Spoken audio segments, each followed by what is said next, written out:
नमस्कार दोस्तों, स्वागत है आप सभी का अपना YouTube channel Piyush knowledge studio में। तो दोस्तों आईबीपीएस द्वारा पीओ की एक नई वैकेंसी का नोटिफिकेशन है जो जारी कर दिया गया है। अगर आप ग्रेजुएशन पास हैं तो आप इस भर्ती के लिए अप्लाई कर सकते हैं, पर संपूर्ण जानकारी मैं इसके नोटिफिकेशन के साथ बताने वाला हूं। तो हर एक जानकारी को जानने के लिए आप इस वीडियो को अंत तक जरूर देखिएगा और ऐसे ही सरकारी भर्ती से जुड़ी जानकारी पाने के लिए हमारे चैनल को जरूर सब्सक्राइब कर दीजिएगा ताकि ऐसे ही नोटिफिकेशन आपको मिलती रहे। तो चलिए दोस्तों, आज की वीडियो की शुरुआत हम करते हैं इसके ऑफिशियल नोटिफिकेशन के साथ।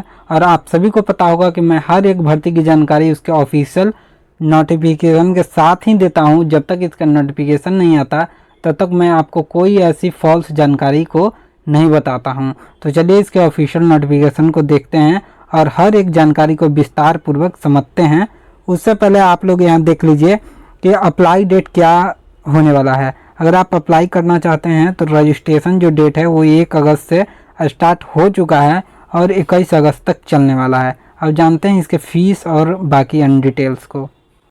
तो दोस्तों स्क्रीन के ऊपर देख सकते हैं कि नोटिफिकेशन है जो ओपन हो रखा है, जिसमें आप सभी देख लीजिए साफ तौर पे बताया गया है CRPPO MT का ये नोटिफिकेशन है, IBPS द्वारा जारी किया गया है।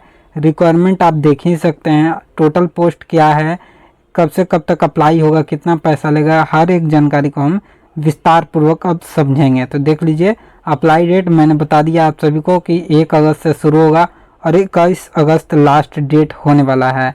दोस्तों अगर टोटल पोस्ट ऑफ वैकेंसी की बात करूं मैं तो यहाँ पर 4455 पोस्ट पे वैकेंसी निकाली गई है। टोटल 4455 पोस्ट पे और ऑल इंडिया वैकेंसी है। यहाँ पर मैं लिस्ट दिखा देता हूँ कि किन किन राज्यों द्वारा ये वैकेंसी निकाली गई है। आप सभी देख सकते हैं यहाँ पर दिया गया है अंडमान एंड निकोबार, आंध्र प्रदेश, अरुणाचल प्रदेश, आसाम, बिहार। तो इसी प्रकार से आप देख लीजिए लिस्ट में जिन जिन स्टेट का यहाँ पर नाम दिया गया है उन स्टेट में सेंटर कहाँ होने वाला है उसकी भी सूची यहाँ पर दी गई है। और ऑल इंडिया वैकेंसी है तो आप किसी भी राज्य के हों आप अप्लाई कर सकते हैं। टोटल पोस्ट ऑफ वैकेंसी की संख्या मैंने बता दी है जो कि यहाँ पर 4455 पोस्ट की ये वैकेंसी दी गई है।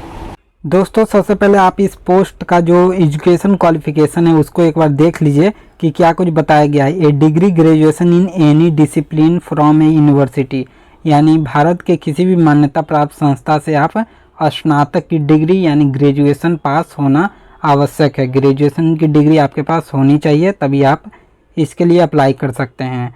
और डेट भी देख लीजिए कि इस तारीख तक आपको प्राप्त हो जानी चाहिए ग्रेजुएशन की डिग्री, तभी आप अप्लाई कर सकते हैं। अब दोस्तों एज जानते हैं कि क्या कुछ एज खोजा गया है इसमें। दोस्तों अगर आप इस पोस्ट के लिए अप्लाई करना चाहते हैं तो एज यहाँ पर देख लीजिए मिनिमम 20 ईयर्स और मैक्सिमम 30 ईयर्स। पर दोस्तों हर कास्ट वाइज एज रिलैक्सन भी यहाँ पर देखने को मिलेगा आप सभी को। तो मिनिमम और मैक्सिमम याद रखिए कि 20 से 30 वर्ष के कैंडिडेट अप्लाई कर सकते हैं, मेल फीमेल दोनों। और यहाँ पर कैटेगरी वाइज देख लीजिए कि SC ST को 5 साल का और OBC को यहाँ पर 3 साल का यहाँ पर एज में रिलैक्सन देखने को मिलेगा। और जो हैंडीकैप्ड हैं उनको 10 साल का यहाँ पर छूट देखने को मिलेगा। तो इस प्रकार से देख लीजिए एज लिमिट क्या है। अब जानते हैं कि कौन से फील्ड में आपको यहाँ पर वर्क देखने को मिलेगा, आखिर क्या काम रहेगा और किस बैंक में आपको PO की नौकरी मिलेगी उसकी जानकारी को हम देख लेते हैं।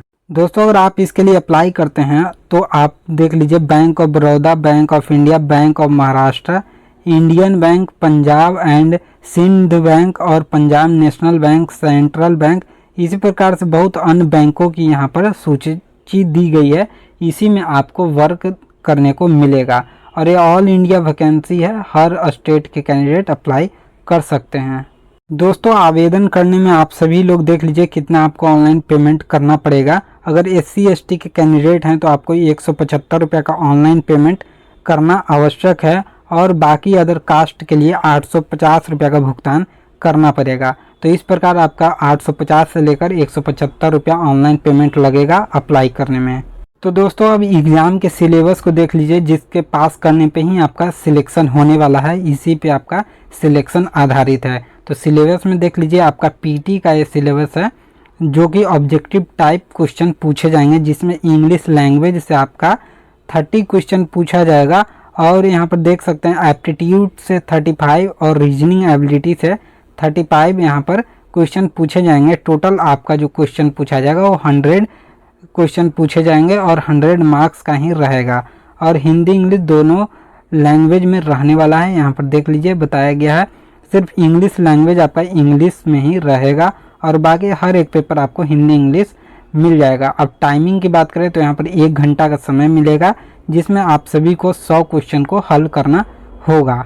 दोस्तों निगेटिव मार्किंग का भी इसमें ऑप्शन दिया गया है। प्रत्येक गलत उत्तर के लिए आपको 0.25 का यहाँ पर मार्क्स कटने वाला है। यहाँ पर देख लीजिए तो हर एक प्रश्न का सावधानी पूर्वक उत्तर दीजिएगा।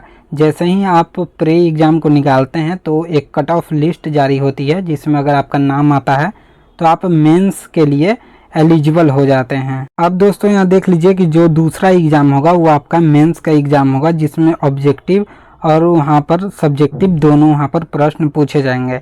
इसमें आप सभी का विस्तार होगा आपका सिलेबस का, यानी सिलेबस अधिक होगा, विषय अधिक पढ़ने पड़ेंगे जिसमें रीजनिंग और कंप्यूटर ये 2 नए यहाँ पर आ गए हैं और economic, banking, English language, data analysis ये सब यहाँ पर पूछे जाएंगे। इसमें ये आपका 3 घंटे का होने वाला है, 3.5 घंटे का ये एग्ज़ाम रहेगा। इसमें आप सभी देख लीजिए टोटल 200 क्वेश्चन यहाँ पर 200 मार्क्स का 155 क्वेश्चन पूछे जाएंगे और 2 आपका यहाँ पर क्वेश्चन होगा जो कि इंग्लिश लैंग्वेज से होगा जिसमें आपको ऐसे लिखना होगा, बाकी सारा ऑब्जेक्टिव होगा। दोस्तों यहाँ पर देख लीजिए जो 4 नंबर तक है ये ऑब्जेक्टिव पूछा जाएगा और जो नीचे है इंग्लिश लैंग्वेज ये आपका पासिंग के लिए होगा, सिर्फ इसमें आपको क्वालिफाई करना होगा। बाकी जो मेरिट लिस्ट बनेगा वो आपका इन चारों सब्जेक्ट के आधार पर बनने वाला है।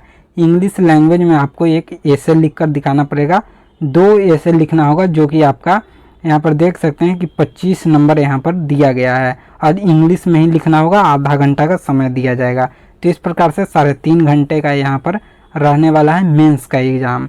और जैसे ही आप इस एग्ज़ाम को निकाल लेते हैं तो आपका ज्वाइनिंग पक्का हो जाता है और मेरिट लिस्ट में आपका नाम आ जाएगा, फिर आपके घर पे ज्वाइनिंग लेटर चला जाएगा, फिर आप डॉक्यूमेंट वेरिफिकेशन के साथ ज्वाइनिंग लेटर पा सकते हैं। तो कुछ इस प्रकार से इस वैकेंसी की पूरी जानकारी है। दोस्तों इस वैकेंसी की जानकारी मैंने संपूर्ण रूप से दे दी है, रजिस्ट्रेशन से लेके सिलेक्शन प्रोसेस तक की जानकारी मैंने बता दिया है। अगर आपके मन में इससे रिलेटेड कोई डाउट हो तो ज़रूर कमेंट बॉक्स में पूछिएगा। मिलते हैं अगले वीडियो में किसी नए अपडेट के साथ। तो ऐसे ही वैकेंसी से जुड़ी जानकारी पाने के लिए हमारे चैनल को ज़रूर सब्सक्राइब कीजिएगा।